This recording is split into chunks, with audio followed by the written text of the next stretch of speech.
Okay, everybody, we're going to get started now. So just so you know you're in the right room, this is Breakout 1C, and the session title is Building Bridges Over Troubled Water, Identifying and Managing Water Risk in the Catchment. So I'm Gemma James with the PRI, and I manage PRI's water activities. So the session title itself reflects that water is a local issue and that we need to consider the operating context when it comes to water. And for investors, this really means understanding the impacts, the risks and opportunities that companies and assets face locally when managing water, and that includes the physical risk, the regulatory and the reputational risks. But it also considers the who are the other water users within the catchment, and what are the shared challenges around water, and how can these be resolved collectively as well. So we're going to use California as a backdrop to the discussion. And before I introduce our amazing panelists today, I wanted to point out that we also ran a 2-day water field trip prior to PRI in person. We did arrive back in San Francisco last night. I think everyone is pretty tired, but we had an amazing time. And what I'm going to do is just give you a brief summary of what we saw on the trip. But before I do that, we do have a quick short video to show you.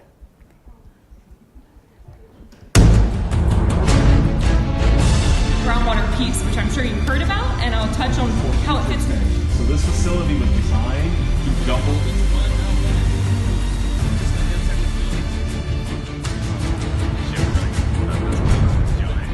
It's a very long life project. Well, I mean, I think it's been good to hear different perspectives on essentially groundwater. So I think that was very insightful.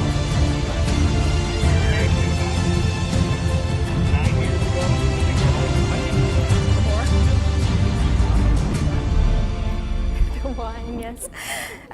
So this video was courtesy of Peter van der Ver from Robeco. Oh, it's going to play again. And it was the premiere, so congratulations, you made the premiere of the video. So we had 29 signatories join the trip, and we started in LA on Sunday night where we had a group briefing and came together. What we did during the time was we visited different water users within the California state, and that included infrastructure and agriculture sites. So what I'm going to do is just show you the route that we made on the map. So what we did is we started in LA and we visited the Water Replenishment District of Southern California, and they had an advanced water treatment facility which is still partly under construction, and also their spreading grounds. And we learned about the reliance on groundwater within the state and some of their efforts to actually recharge aquifers. We also had a video conference with the California State Controller, Betty Yee, and she provided us with an overview of her views on water in California. We then travelled up north into Central Valley via Pyramid Lake, where we received a presentation from the Metropolitan Water District, and we also heard from the Madera and Tulare irrigation districts on their groundwater recharge assessment tools. On Tuesday, we travelled a little bit further north, just north of Fresno, to a place called Chowchilla. We focused on agricultural sites here, and we had a presentation from the agribusiness firm Ulema, and a visit to one of their almond plantations where they had a series of water storage ponds. We then saw a sustainable drip irrigation system at Diega Dairy Farm, where they are using the nutrients from cow waste from the dairy farm. And finally, we went a little bit further north to a vineyard, which explains the wine barrels at the end of the video. And we heard from grape growers on the water issues in Napa Valley. So that's a very quick overview of what we did, and we'll use some of the learnings and the examples to help structure the discussion today.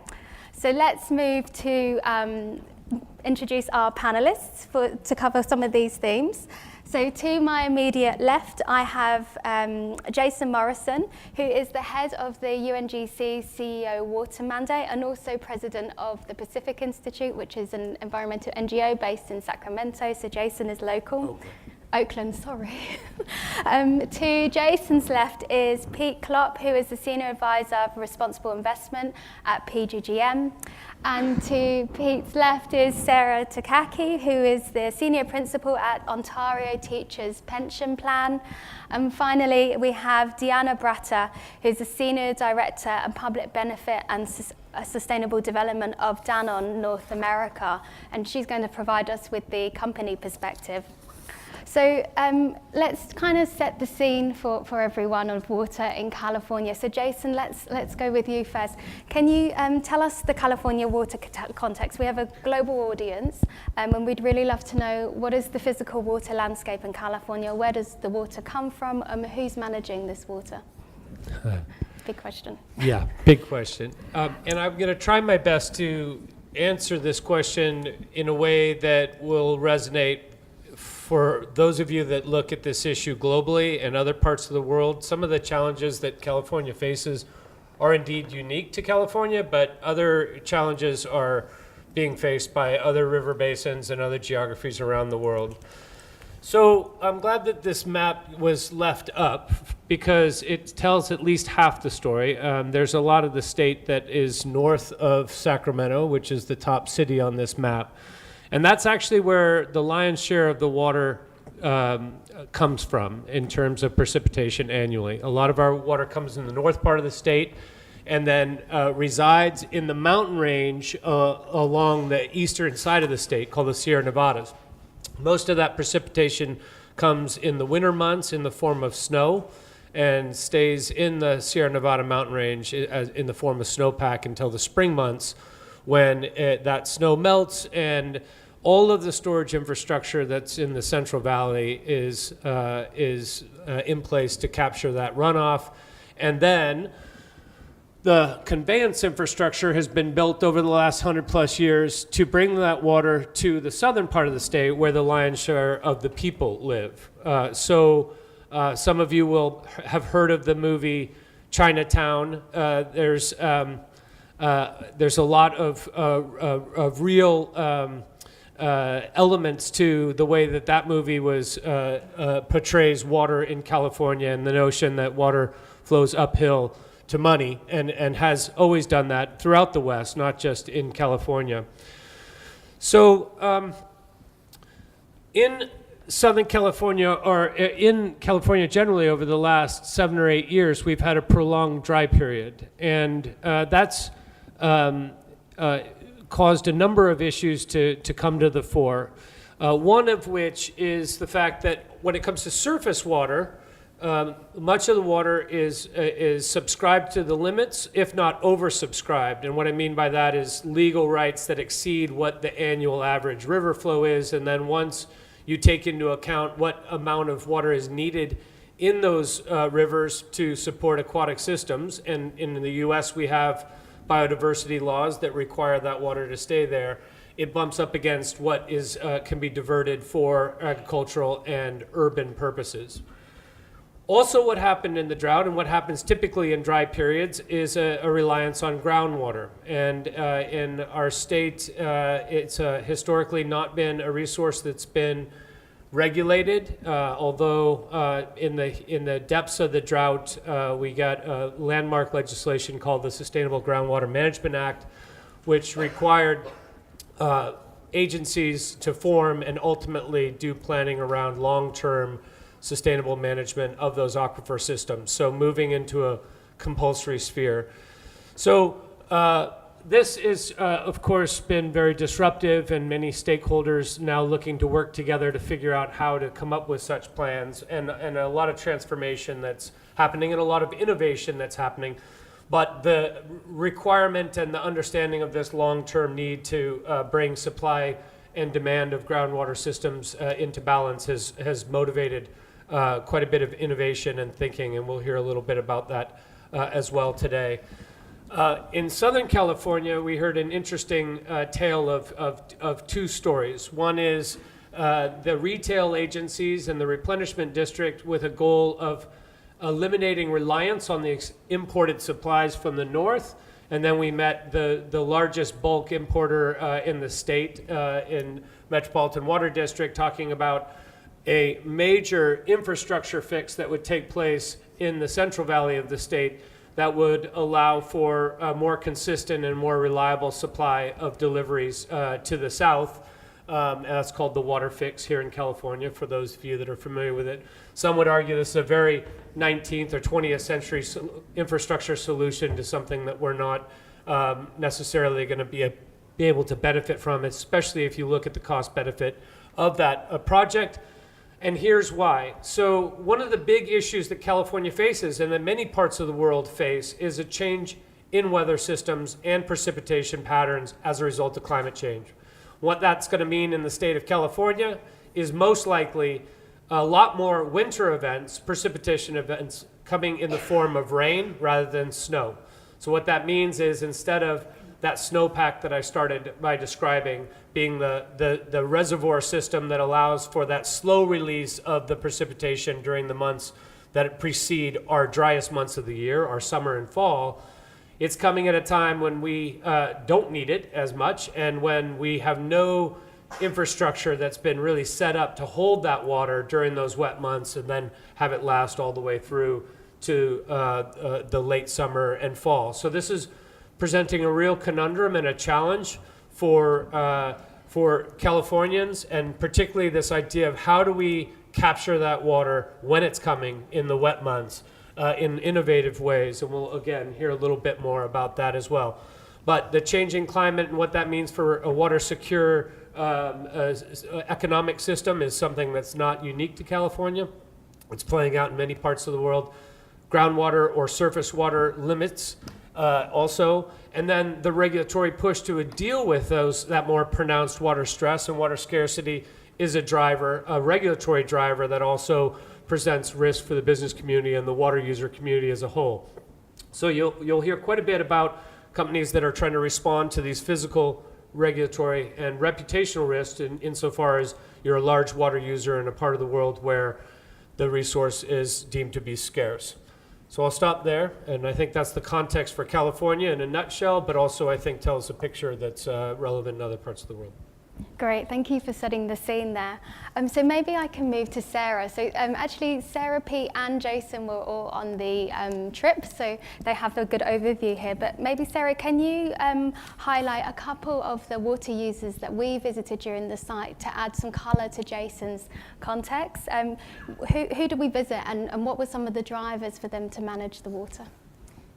Yes, absolutely. So, I mean, the map shows some of the different organizations that we had a chance to visit. It was a 2-day field trip and jam-packed with meetings and interesting discussions. I think it's one of the benefits of these types of field trips is being able to circle around one issue and hear different viewpoints and perspectives on that one issue. So as Gemma walked through at the beginning, our first day was really focused on discussions with different water agencies and understanding what their mandates are, what their challenges are, and what the solutions that they're pursuing are as well. So the Water Replenishment District of Southern California was our first stop. You can see it there at the bottom of the map. And that's an agency that's responsible for managing groundwater and replenishing the groundwater basins in an area that impacts 4 million people. So all of the water issues in California, different regulation as well, is something that's critical to that organization. One of the projects that we had a chance to see in person that they're involved with is a new water recycling facility. So again, their approach is pursuing independence and being able to reuse the water assets that they have and provide more water from within their area. So we saw this new facility still under construction. $100 million water recycling facility built on proven technology, but trying to bring that added benefit and water security to that area. The second day of the trip, we saw more of the company perspective and water users. So our stop there that I'll highlight is with Ulema, a global agribusiness. We had the opportunity to visit one of their almond farms. So for them, as an agricultural business, this this is their business. They take natural inputs, sunlight, nutrients from the soil, water, to grow commodities, and that is their reason for being. And so water is tied to the yields. It's a cost for a permanent crop like almonds and almond trees, almond orchards.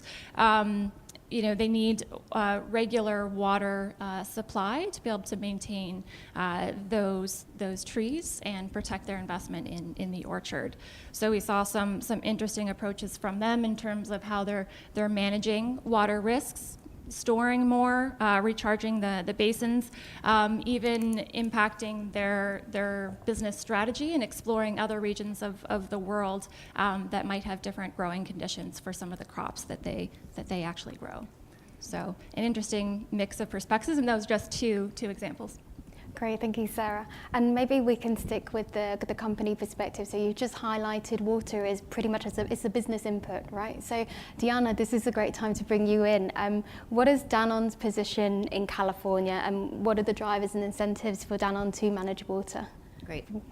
Hi. So Danone is a multinational global organization, and our North America business is, we have a headquarters in Colorado and New York. We're about a $6 billion, 6,500 employees. We have 3 manufacturing locations, about 8,000 owned acres of agriculture in Northern California in greens and fresh organic greens and produce. And we also source nearly all of our almonds from the Central Valley, and a significant amount of dairy for national conventional and organic dairy supplies, which has a high concentration in the Central Valley as well. So Danone has a mission as a company, a mission-driven company around bringing health through food to as many people as possible, and a vision that has really taken off in the last year around One Planet, One Health, that's focused on the interconnectivity, that the health of people depends on the health of the planet, and vice versa. So as a company, I can say that we have this big, beautiful mission that says that the environment is a critical part of who we are and what we want to do, and water is a piece of that. And then in the day-to-day in operating a business, we have the reality that we cannot create a single one of our products without a strong and high quality and consistent water supply. And so as we're looking across risk, as we're looking across long term, as we're looking across inputs and stability in the growth of our organization, water is a critical factor in the decisions that we make, both from a manufacturing perspective and of course from an agricultural perspective. So we've got a strategy that we've worked with some peers here, as well as many nonprofits, that focuses on water resources and ecosystems and really looking at these watersheds. We take a very localized approach where we can to understand what the impacts of our inputs, our suppliers and their needs, as well as our manufacturing operations have. Water and agriculture specifically, water and operations specifically, and then water access, which is relevant locally but at a global scale, making sure clean water and sanitation are a priority. So that's a lot, and we are not a water-focused conservation company. We're a business. So we are, as a business, trying to find the balance of doing our part, driving these initiatives. We have programs all over the world. We have a few examples of programs in California specifically. So we actually work with a nonprofit who supports the DeJager dairy farm. And we know dairy is a significant contributor to water use, as well as many other factors. The last thing, or the sort of point that I would round this out, is that water can be a challenge because the cost of water, in terms of the financial cost of water, doesn't always make a great payback in terms of efficiency projects or programs. So a lot of the work we're doing is to understand the science of water and the impact of water, and then what impacts that has on other inputs like carbon, where we are starting to see a price and a value. So the more we can tie it back to business, the more we can make the business case for it is incredible. But as a company, we are committed to water conservation, restoration, and programs across those platforms that I mentioned. Thanks, Diana. So Pete, maybe I can move on to you because Diana, as Danone have, a company with a corporate strategy in place, they're trying to be good water stewards, and they've identified that they should be managing this water at their sites. What happens when you have a company like Danone operating, and then you have another water user who is not so responsible, who is not thinking about being a water steward? They're using water more inefficiently, the water is being poorly managed. What are those incentives for those water users? Nice question, which I'll completely ignore. I first wanted to thank you, Gemma, for organizing this great trip. I never thought I would ever get to Fresno, but it happened. And it's a great place, unlike what people are going on about Fresno being hot and boring, it was wonderful. I can strongly recommend the Elbow Room. But that aside, I wanted to go back to the title of this seminar. We're going to identify and manage water risks in the catchment area. So I thought maybe I should just explain a little bit about how we look at water risk, how we try to figure out to what extent our portfolio is indeed exposed to water risk. So we're definitely wrestling with this. All water risk is local, and yet we are a global investor buying and selling security. So how do you merge, or how do you combine that very local nature of water risk into a global investment strategy? What happens if a company disregards the water risk they may be exposed to? They may see this back in costs, OPEX, CAPEX, when the water indeed becomes scarce or polluted. There's a cost to that. There's a cost in terms of continuity, sometimes licensed to operate. There's a cost to supply chains breaking down. There may also be a reputational cost at stake here. So that's the sort of thing that happens to companies that just simply think this will, blow over. The government bailing me out, or let's ignore this for a while. So there's a real cost to that, we feel. You could maybe think about this in an analogy of sorts with, the scope 1, 2, 3 thinking in climate. We think that companies could look at their water use as a scope 1 affair, just the water you actually use in your operations. But there's also a water dependency through, the electricity, for example, you import or you use. There's also a water dependency in the supply chains you rely on. And there may even be a scope 4 there. There is a macroeconomic, a systemic nature to this sort of risk. It could affect an entire region. And that's the sort of thing that, global investors are particularly keen to understand. So a company not waking up to this sort of thing is a risk, as we see it. And if you understand that sort of thinking, you'll also understand that you can't be a clean fish in a dirty pond, right? You can be highly efficient as a company, for those who care about this, and still be at water risk because the catchment is not water secure, is not providing you with the secure supplies that you need. So, what is a catchment? I thought maybe not all of you are familiar with that kind of, hydrological language. I thought, a catchment is a geographical unit where, even in times of Trump, the laws of gravity still apply. It's a unit within which we ideally should balance demand and sustainable supplies of water. So, what is a risk then in our book? A risk is the water use, the water dependency of a certain company over its water security. So it's your own use over the security of water supplies in that catchment area, multiplied perhaps or corrected for the level of management of that particular risk. So with these simple 3 variables, we try to map where the risk in our portfolio sits. And we ideally would express that kind of risk as a value at risk. Now this is pushing it. You cannot easily monetize all these different dimensions or aggregate all these different local water risks to the security level. And yet we're trying to do something like that. The way we start with this is simply finding out what percentage of assets are located in high water risk areas.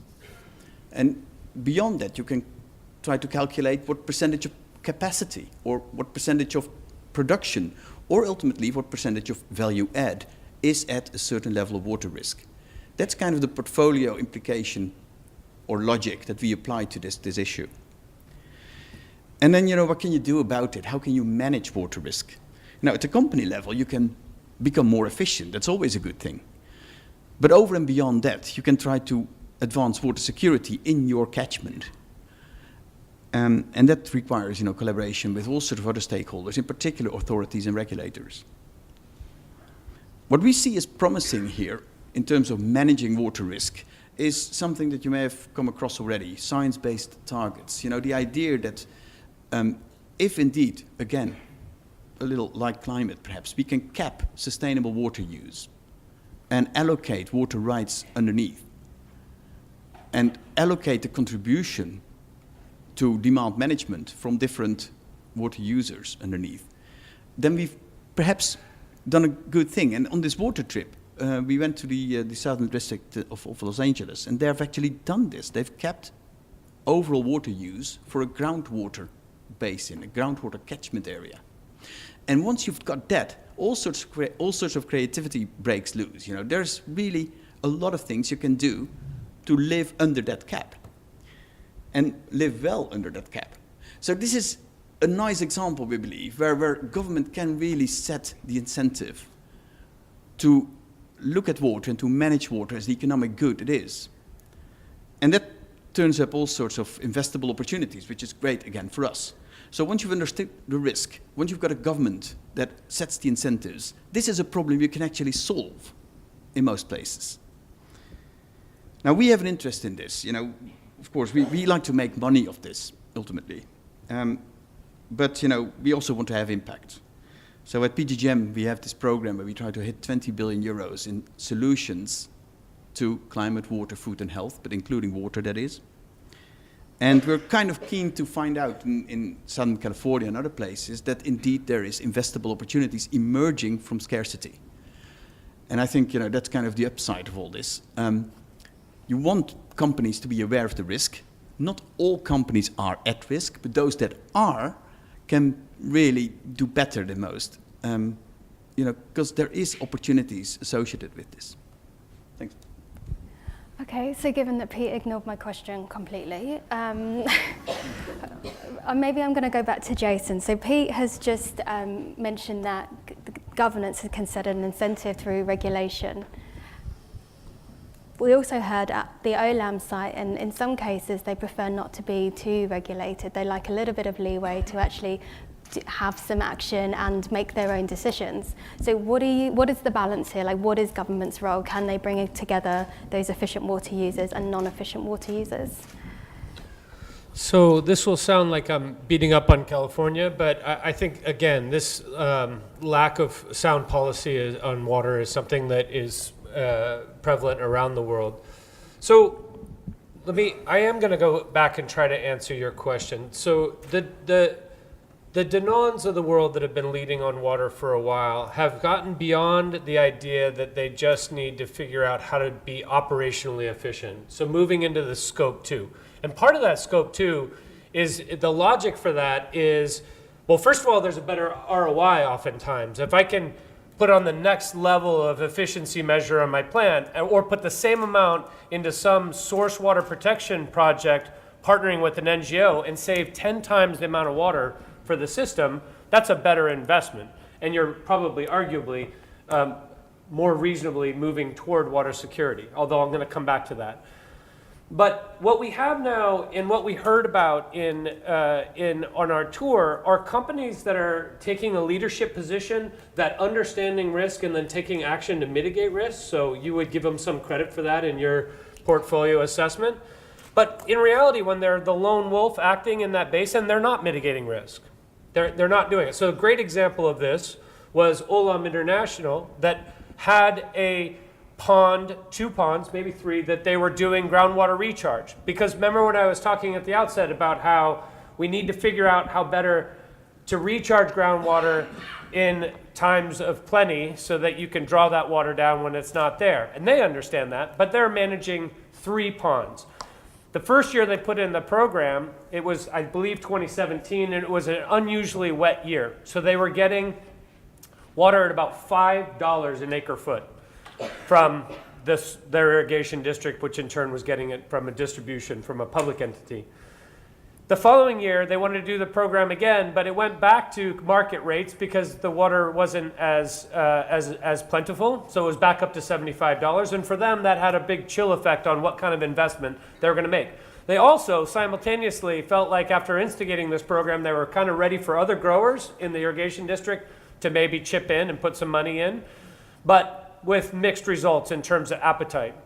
But you got to ask the question, if you at a state level have assessed that you're going to need to better manage groundwater supplies and figure out strategies to replenish those aquifers during the wet months, is that really just the businesses that should be left to figure out these strategies, or are there policies that incentivize those types of projects that could be implemented on farm, but that are encouraged through either discounts in price for that water or other sort of mechanisms that would allow for that? Here's another example. Another project going on in the Central Valley is about trying to flood orchards for months at a time during those wet years. And they have a number of pilot farms that did this. They showed through that study that it doesn't hurt the root systems of these trees. But water isn't very well behaved when it comes to gravity. So even though the farmer was recharging that water on his farm, the water just automatically, once it's subsurface, goes to the lowest point of the aquifer system. So you get beneficiaries next door that are not paying for this project, that are in fact getting their wells getting replenished, or their aquifer where their wells are drawing from replenished. Now, you could say, great job, leading farmer that's taking initiative, that's showing that they have risk around this and showing that they need to address this. The example that we saw with manure and drip tapes that was dealing with a nitrate problem by precision application of a manure water, same concept of taking ownership for a problem, in this case, nitrate leaching into these aquifer systems. But until you get a policy overlay that either allows this to scale, that moves it beyond the first movers that are going to do this because they're taking action, it will not scale. And those laggards are ultimately not going to be motivated to move into it unless there's a compulsory obligation to do so or an incentive, policy, a positive incentive to do that. And so at the end of the day, as cynical as this sounds, all of those great stewardship activities by the leadership companies are probably not going to mitigate risk over the long haul until it gets into this scaling stage. And that's typically going to need to come through a policy intervention that either tells you where you need to get to over the long haul, says how much you can't take more than out of an aquifer. But until you get that sort of backdrop and stability, the rest of it, I think, is really, it's a start, but I don't think it can scale. Personally, I know that's provocative, but it's the end of the day, and I figure might as well make it interesting. Oh, Diana, would you agree? I mean, do you think government is going to lead the way for you? So I think it's a combination. I think we know, especially right now, that we can't depend on policy to lead the way. So I think it's a combination of engaging a variety of stakeholders in this conversation, from investors putting pressure on to NGOs and the nonprofit sector helping define what the policy needs to be, and then rallying the businesses to get behind it. Because we do see that when businesses step in and say, we're going to champion and we're going to care about this, we can have a positive influence on the coming together. But yes, 100% agree. We need, the issue is not going to get solved unless there is collaboration, and collaboration when it comes to water use, which is a very sensitive topic, and the livelihoods of millions, not only our farmers and agriculture, but the communities that are impacted are involved. And so it's a very sensitive topic. And when we talk about conservation, people here use less, and then they say, well, I can't use less, and you can't take my resources, and it becomes a very personal topic. So we're going to need to look to policy, and we're going to need to have leaders who are championing what that policy looks like, I think probably outside the government, helping bring that to life. Okay, so if it's outside the government helping, then we're talking about working with local stakeholders, partnerships. Sarah, we had, and we've mentioned it a few times, we had a nice example at Diego where there was a partnership between the Diego farmers, Sustainable Conservation, which is an environmental NGO, and Netafim. Do you want to explain to everyone what we saw and what the outcome was? And yeah, it's a good story, basically. Yeah, it's a good story. It has to do with manure, though, so just advanced wording. So we'll continue the tour. So we made our way north and stopped there at Dieger Dairy Farm. And heard about an interesting collaboration, as Gemma mentioned, between a variety of different organizations. So the farm managers at Dieger partnered with an NGO, Sustainable Conservation, and also an irrigation technology firm called Netafim, based in Israel. And so I was not a dairy farm expert before this, nor am I after this visit, but thinking about some of the key components of a dairy farm, we started our tour with a drive around the farm. And so we saw the fields of crops, so growing the feed that the cows then eat. We then drove by where the cows were, and then we, after that, saw the piles of manure that the cows produced. So the opportunity here with these three players coming together was to in a sample field, install a drip irrigation system, so improved water efficiency. But this system was special in that it can handle water inputs that contain the manure from the cows. So it's reducing the fresh water sourced by the farm to irrigate the crops. It reduces the fertilizer, the synthetic fertilizer used to fertilize those crops, helps with the waste management and handling from the cows themselves. And so that, some of those benefits were the driving force for testing this out at this particular site. Some of the additional benefits that they actually experienced was increased yields. Didn't expect that, but saw those crops perform better with this new system. So it's a small example right now, and I think links back to some of the scaling opportunities that we've touched on.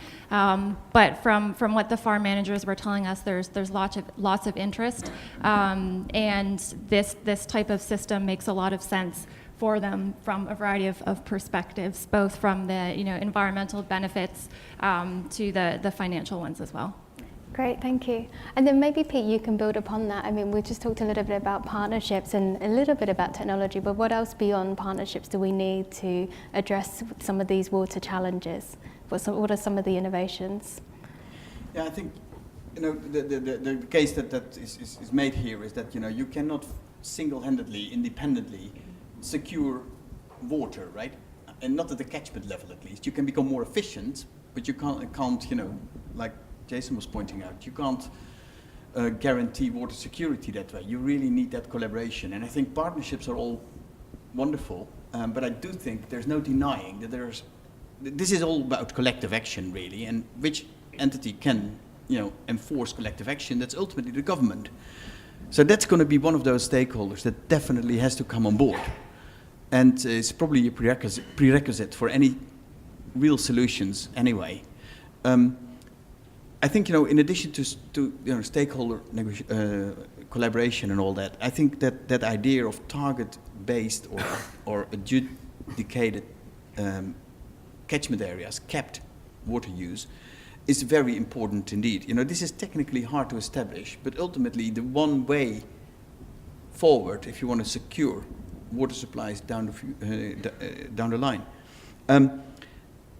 There's a lot of technologies that come into play here, and I think the most interesting ones do combine, like you were saying, an efficiency gain on water with other benefits, whether it's a savings in energy costs or improved application of fertilizer. It's that sort of combined benefits that could make an investment case. I think this is something that investors are waking up slowly, perhaps waking up to, that given water prices the way they are, not so much in California perhaps, but in other parts of the world, way too low, it's hard to build an investment case just on that.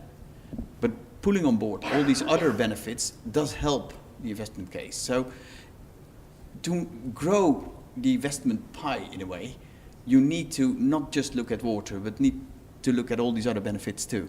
So yeah, it's stakeholder engagement, it's the government's role, perhaps in capping overall water use, and it's indeed, combining different benefits to arrive at investable propositions. Okay, so I'm going to just follow up with Jason on that actually, but just a warning that I'm going to come to the audience for questions. So after Jason, I'll come to you guys, so start warming up those thoughts for us. Jason, how do we scale these kind of solutions that have these combined benefits if we're talking locally within California, from these individual sites to within the whole state, and even perhaps to broader other areas in the world? So, the global company, if it does one thing well, it scales innovation within the enterprise pretty well, right? That's what global companies tend to do pretty well. So one would expect a successful project at one part of the world on water to work its way through the entire global company over time. But that doesn't necessarily help the basin challenge that Piet and I were talking about. And I'm going to go back to this Jaeger Farms example. So they were innovative. They saw a problem. They knew there was going to be pressure on freshwater resources. They needed to use the freshwater allocation they had more efficiently. The nitrate leaching associated with a confined animal feedlot operation, or a CAFO as we call them in the US, is contaminating the aquifer system underneath. And so this solution helped address a water quality challenge and a reduction in water use, and it increased profitability.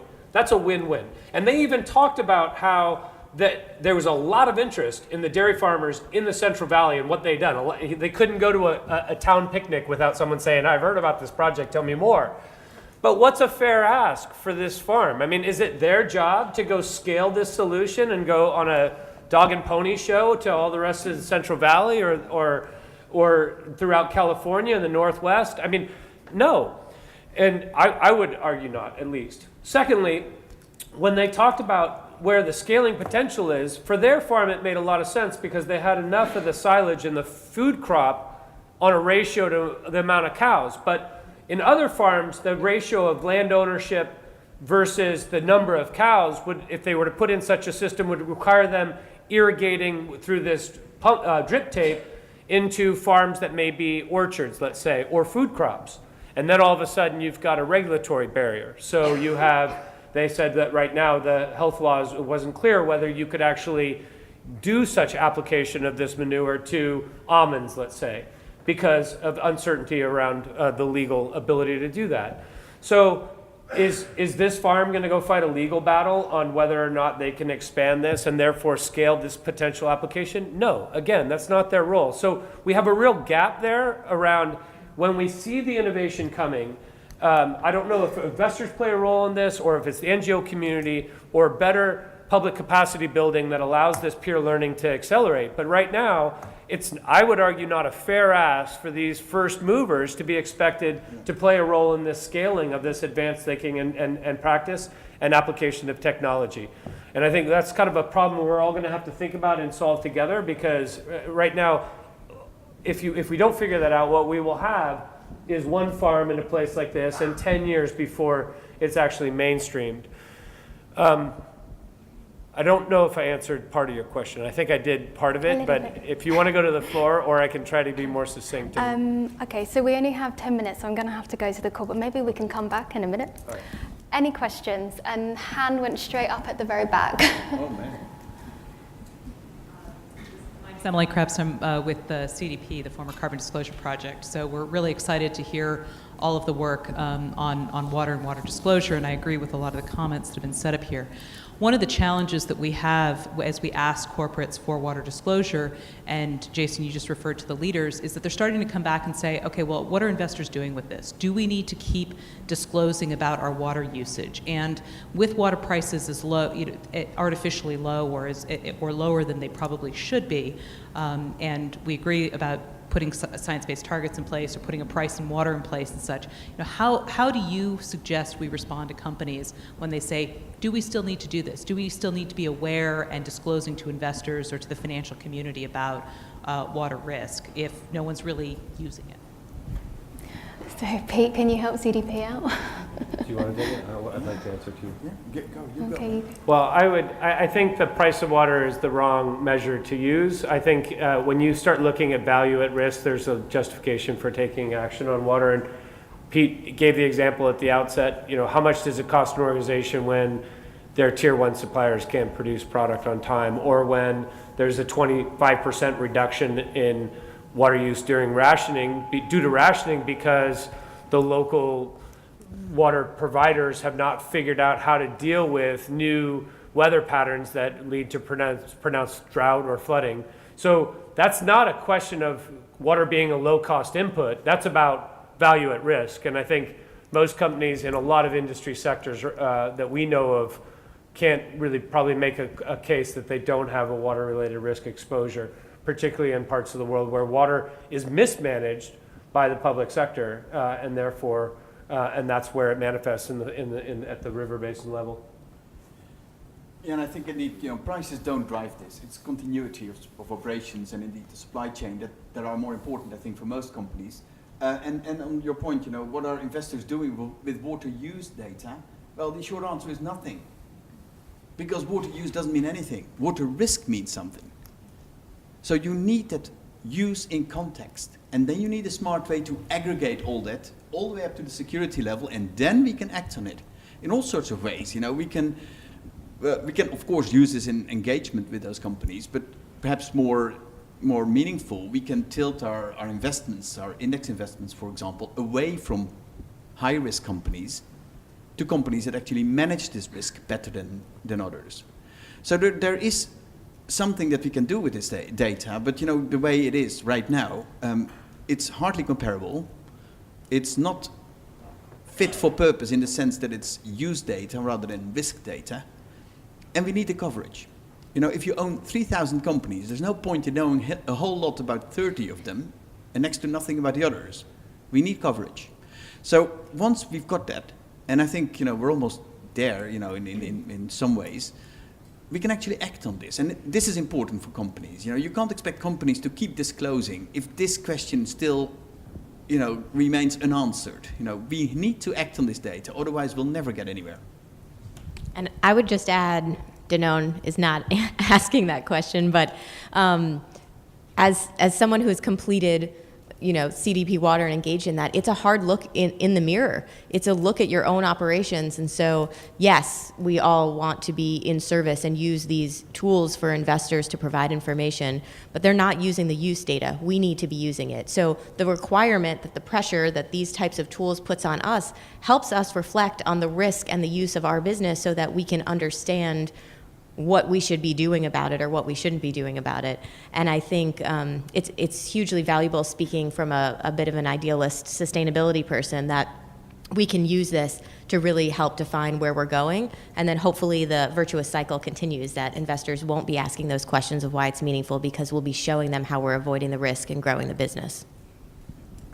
Great, thank you. Gentleman in the middle here. Can you wait for the mic, please? I'm curious about your recommendation that government has to get further involved in this to be able to address the water shortages and use rights. It seems to me, from little knowledge I have of this, that the government was kind of at fault for creating this issue to begin with. In the late 50s, the first iteration of Governor Brown created this whole infrastructure up north to bring the water down, although he only did half of what was necessary. And it's sort of like the idea of, as he's bringing water down to where the water wasn't, so people will be where the water wasn't. It's sort of like the old comedian Sam Kinison said, let's stop taking the food to where the people are in the desert, let's bring the people to where the food is, right? So it's the old saying about, if the government's in charge of the Sahara, within 5 years it'll be out of sand.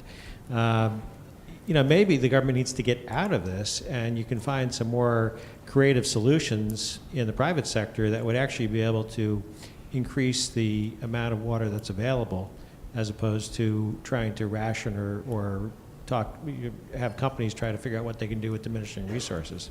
And I say that only because, to what extent is there an investment opportunity available for investors in companies that may want to actually provide a more intuitive and innovative water solution to what extent are they worried about the amount of regulation that would actually impede their ability to make a profit on it? It's just a potential other alternative. I guess that's aimed at you, Jason.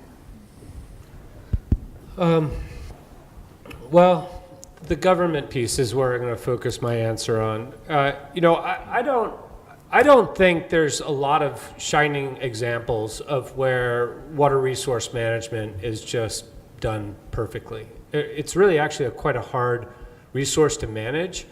And part of it is, well, first of all, in parts of the world where there's growing demand, you got to figure out how to meet that demand and do so in a way that meets a wide range of social and socioeconomic and political, in some cases, religious needs. It's not actually an easy resource to make everyone happy with, I would say.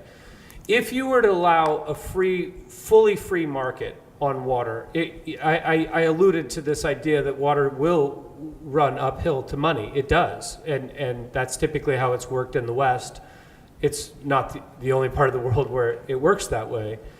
But there's a lot of disruption if you just allow the highest value add for water be what dictates how water gets allocated. I think that's the crux of the issue for water.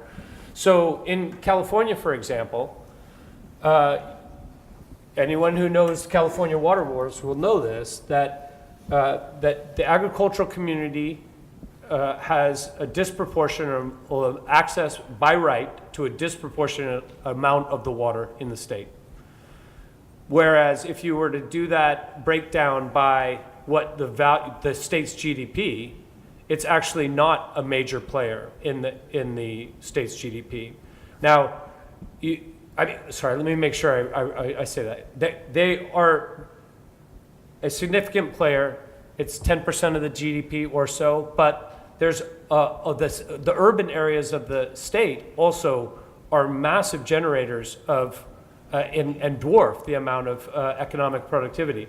So, but if you were to reallocate the water away from agriculture in California, that is a very difficult political conversation to have. Most in California are not ready for that conversation, and it has real life implications for rural communities in our state. And so, again, I will end where I started with. It is a very hard resource to manage, and I haven't even put the temporal horizon onto this, about how hard it is to think about the resource that's shifting over the next 30 years in terms of availability. We don't know how much there's going to be.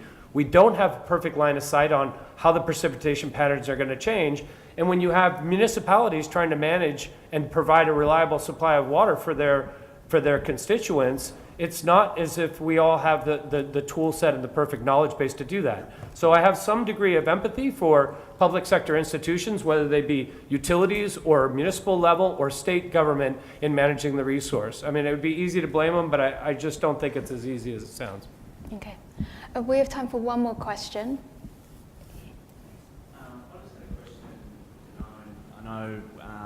I guess thinking a way around some of these issues in terms of water is underpriced, and incentivising investment in certain areas. I know with the, I think it was the €2 billion debt facility you've established that's associated with your ESG rating, and obviously water is a material issue for your business. Is maybe that a way to incentivise investments in areas in terms of gaining access to a lower cost of capital where perhaps it doesn't stack up, as in water being underpriced? And I was just wondering whether you had any comments on your experience thus far. Yeah, this is definitely a new trial for us. So we secured a social bond, 300 million euros, I believe, and it is tied to our ESG rating and our status of pursuing and becoming a certified B corporation, which is tied to a whole set of indicators of social environmental performance and radical transparency of putting that all out for the world to see. So challenging ourselves to continue meeting those ESG hurdles and the complexity that comes with being a multinational and that type of transparency into your not just your environmental metrics, but also your workers and communities and all of those impacts.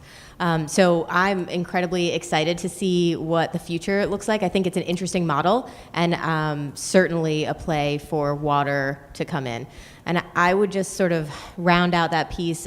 Gemma said, this is a really hard topic, and it can feel really defeatist because we're working with broken systems and no easy solutions. And so one of the things we wanted to do was maybe end on a bit of a positive note of sort of where we do see the bright spots and the bright light. And I think it ties a bit to your both of the last couple questions for me, in that it is an and. The solution isn't going to come certainly from the private sector, but how can we challenge and how can we collaborate and how can we use the scale, especially of large businesses and large agricultural producers, of which there are a lot in California, to drive this change. So Danone, Mars, and Unilever have recently come together to form a Sustainable Food Policy Alliance, and water is one of the topics that we'll be covering. So this is a way to bring together the fact that we need the policy and we need government, but that we're going to use the power and scale of our business to help open those conversations and drive those conversations and see what we can do as a business to keep fighting for innovation and solutions when it comes to water. Great, thank you. And actually that's the perfect way to wrap up because we are out of time.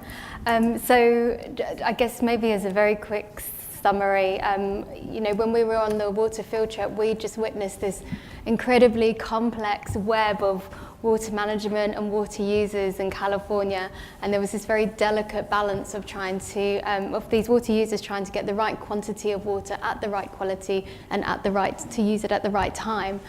So I mean, it's a challenge that is quite common. It's not just unique to California, but to other areas in the world. So with that, I hope that you will thank me and join me in thanking our panelists for their insights today. So thanks.